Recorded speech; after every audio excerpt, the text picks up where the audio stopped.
From one of its warehouse units, staff with Come Back Alive process the latest shipments of gear needed by soldiers on the front lines. As Ukraine's biggest private volunteering group, it has collected and spent hundreds of millions of dollars since the start of the full-scale war nearly 2 years ago. Now, along with all other organizations, it will have to follow new government regulations aimed at making volunteering and donating more accountable. People were taking advantage of the system.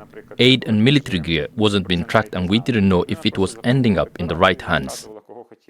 The government is centralizing the system for processing and tracking different types of aid, with volunteering groups and individuals required to register formally. It's seen as being part of Ukraine's overall effort to become more transparent ahead of possible European Union and NATO membership. But since the start of the war, a vast number of smaller voluntary groups have sprung into being that don't have the resources of bigger organizations. Yes, larger groups have lots of staff who can handle these issues. They get a salary for this, it's their job. We don't have these people.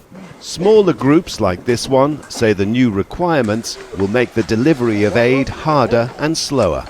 I have not had a day off for a year and a half. When I come home in the evening, I start my volunteering work, and most of us work every weekend. We don't have time for this extra bureaucracy. And for these volunteers, questions about EU membership are meaningless without victory on the front lines.